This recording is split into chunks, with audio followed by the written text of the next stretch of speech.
Well, I have to give a little background because I think it's good advice for everyone. My brother Harvey was a history professor at Emory University. And he used to tell his residents that after they had spent 3 years on their dissertations, that they should always know where they were going next, or they might get lost. Well, I got lost. I had spent years and years on my education, and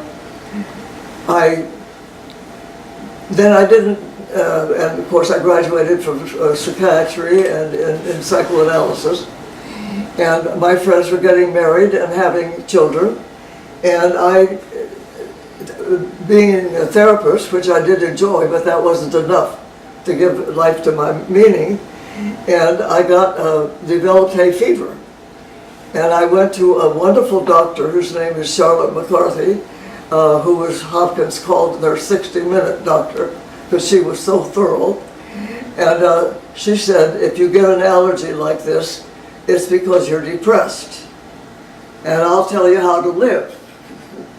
She said, don't take your lunch down to the office. Go out and eat with your colleagues. Don't talk for a long time on the telephone. And when you come home, go for a walk. Well, in those days, people didn't walk. But I ran in and saw the cats fighting with each other. And I began to try to identify the trees.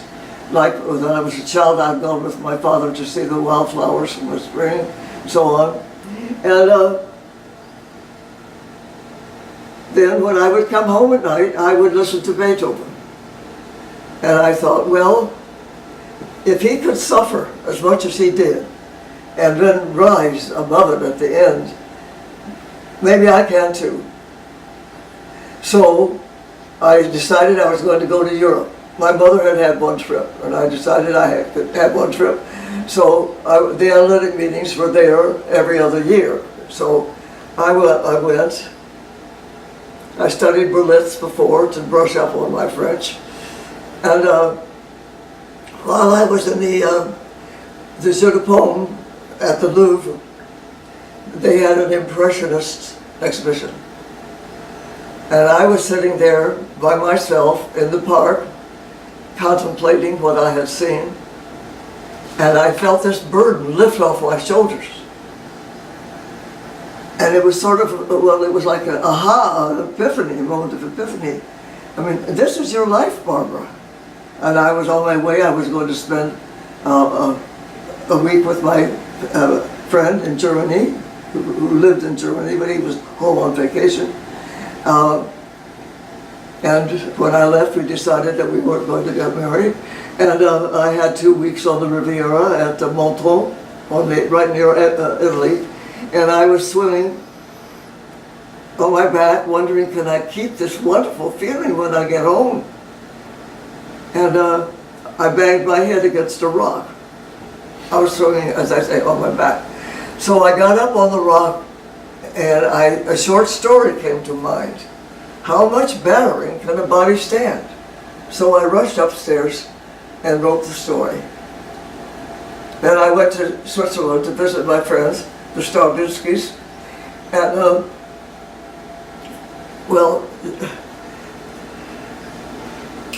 they read it. They said, "C'est une parure," it is a jewel. So on the ship back, I wrote another story, and I made my mind up. I was going to take time for me.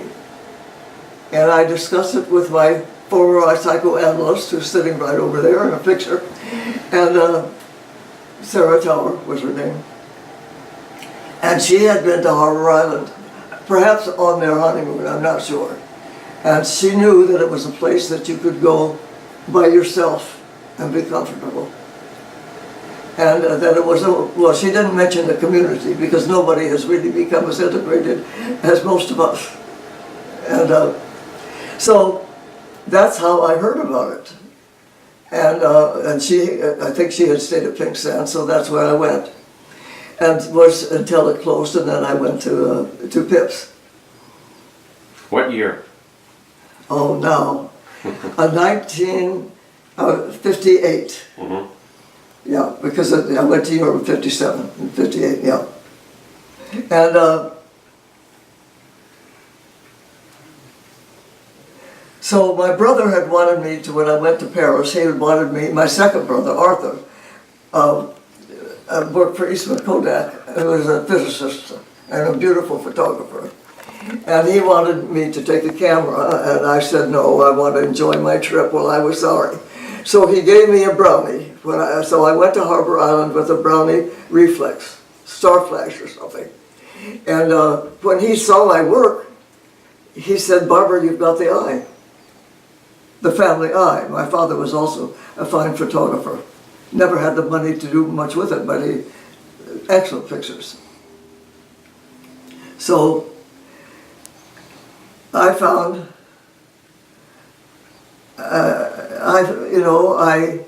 well, I must say, of course, at this time, it was British. Yeah. And these were very proud people. And I had met somebody by the name of Mrs. Higgs. So I saw her in the grocery store, and I said, hello, Mrs. Higgs. It ain't eggs, it's Higgs, Higgs. Well, we became good friends. She had a shop in a huge wooden case, box out by the road as you walked up to Pig Sands. And she was sitting there. They had braided the, well, I think it's marsh grass is what they used. Mm-hmm. And then they would sew it. She had a little hand machine, sewing machine, and she was keeping an eye on Barry, her little grandson. And so now I'm going to answer the question, why did I return to the same place? Mm-hmm. Well, I mean, I was in two communities. I was in the communities of guests, and I was having, of course, eventually I would have a show hanging in my, well, and occasionally I was in the Bryland, what was the name of the? Bryland Browser. No, not the Browser, but across the street. Island Treasures. Yeah, Billy Dowley. And where the Italians, they came from Venice to play. Yeah. And the Picaroon? Yes, the Picaroon. Yeah. The Picaroon. Yeah. And I was down there almost every night. And then when I was in Venice and heard them play, they saw I was there and they started playing my song. It's a small world. Of course, I lost the job once because then it got taken over by the Bahamians. Yeah. But the advantages of now, you remember Mrs. Pickwood's house? When did you first go? 88. Well, it was a fancy house, and I don't remember the street. And the father had built her for her because she was going to marry the British commissioner. And she did. And her children, of course, went back to England. But I became good friends with her. I took pictures of the house. I took pictures of, they were sitting on the porch. I took pictures inside the house, pictures of the Bryland Browser from the window upstairs. And then, I think, well, she had died by that time. The hurricane came. Now, I don't remember the year, although I could get the date for you. You mean Andrew? What? Hurricane Andrew? I don't know what it was called. I wasn't there, but I arrived afterwards. And the house, was just all crumpled down. Yeah. I mean, you follow the history of the people. I mean, during the hurricane, nobody was safe. They were all in one house, the strongest house there was. They were so stuffed in like sardines that there wasn't even room to sit down. Yeah. But I think everybody escaped. The bank down at the beach that was ordinarily, sort of like this, was 15 feet dug into the bank. I took a lot of pictures of the roots of the trees going down. Yeah. And Well, and I think one of the pictures that will be seen is a wonderful door with an oval window. And it's weather worn, and so the design matches the design in the lace curtain. And I sold quite a few of that picture. Then the cultural change over time, because one of the pictures that people are fond of is the Calypso. And I was taken, I think, the first or second year I was here. Goes to the Persennis, right? What? Persenni brothers? No, No. the children. Oh, It's 4 little girls. Oh. It's in my book. Uh-huh. And they didn't know me, but they Yeah. were excited to dance for the camera. Yeah. And then, much later, I took pictures of the children doing the gumbe dance, Mm-hmm. which is very American. And one girl did an act, I call it the acrobat, who did stood on her hands for me. I love that picture. She was just so proud, and of course I don't know what the frame was, but it was over in front of the library. Yeah. Yeah, and so, but I kept going back because they all made me so welcome. Mm-hmm. They didn't mind I would take pictures of them on the porch. I could go, Wilhelmina, her children, the only toys they had were glass bottles that they pulled with the string. So that there's a sign of the poverty that was there. I know it's changed a great deal, even during my time. Yeah. But the pride was still there. Mm-hmm. The pride was still there. And of course, the light, 2 men asked me if they could come with me and see what I was taking, Yeah. And of course they passed this beautiful scene, and I don't know whose house it is, but it's right on the way down the stairs. And so I stopped them. I said, well, look here, look at the light on that balcony, second floor balcony.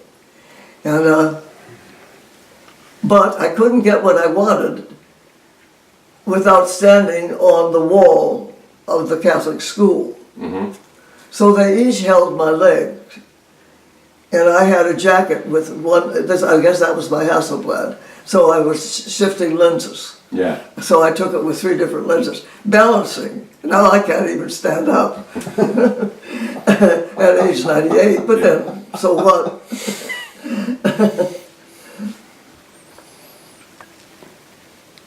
And when I would come back, Thekla, who was Mrs. A's daughter, said, take my daughter's picture, Linda. All I have left of her, all I have left of Barry is the picture that you took. And so I took this picture of this little girl with an absolutely blank face, because she had seen her brother burned to death. And the mother, no 1-year-old should lose a mother under those circumstances, but the mother had to go to Nassau with the 2 boys who were burned but didn't die. And so that child didn't even talk at first grade. But because she had such a wonderful mother, and probably grandmother too, she recovered and went to college in Canada. Wow. And planned to work with children. Wow. And this is where the interplay there is between my psychiatry and my photography. Mm-hmm. Because that picture, the residents, if they see that picture, then they get it. How important that maternal bond is. Yeah. And of course I've written a lot about that subject. And it will be in the book that I'm working on now. You're working on another book Yes. on psychiatry. It's all written. Uh-huh. I'm just, the photographs will not be these, they'll just be the illumination for Right. the text. Right. So it was, in essence, it will be a second volume